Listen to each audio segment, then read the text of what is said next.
This is problem 8-147 from section 8.3.2.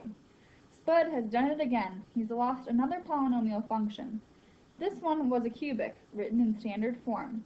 He knows that there were two complex zeros, -2 plus or minus 5i, and one real zero at -1. What could his original function have been? So we're trying to find the equation whose zeros are these three things right here. Okay. So what I'm going to do is I'm going to write them as x equals the two different zeros here.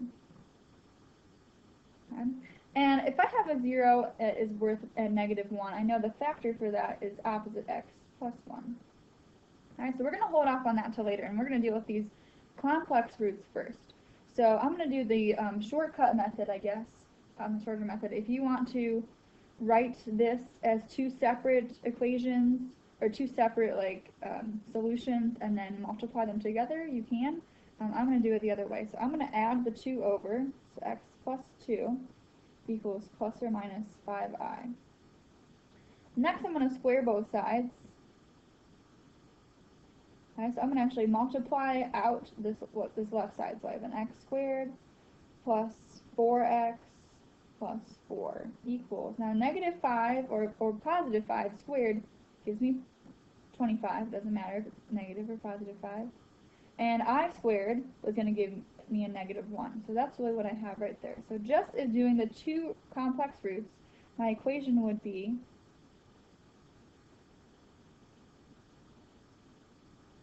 right here. This would be my equation if it was just the two complex roots. However, I still have x plus 1 up here, so I'm going to multiply this times x plus 1.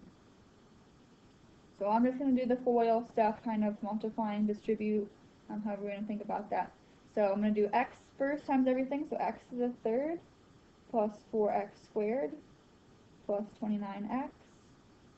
And then I'm going to do the positive 1 times everything, so plus x squared plus 4x plus 29. So notice, combining my like terms, I have x to the third, x squared, and the positive 4x squared is going to be 5x squared. Positive 29 and positive 4 gives me positive 33x, and I'm left with 29.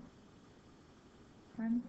So that should be my equation for the cubic that has roots or zeros at -1, and then I had those two complex roots. Okay.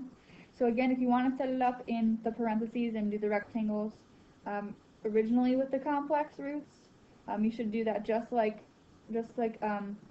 if it was a real number, if it was a real zero.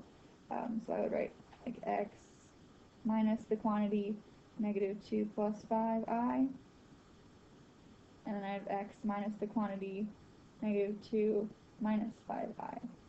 So first you would want to distribute the negative sign through, and then if you just multiplied it, you'll end up getting the same exact equation as right there. Okay, so I need to multiply by all three zeros though, so make sure you don't forget this times the x plus 1 to get a cubic function in the end.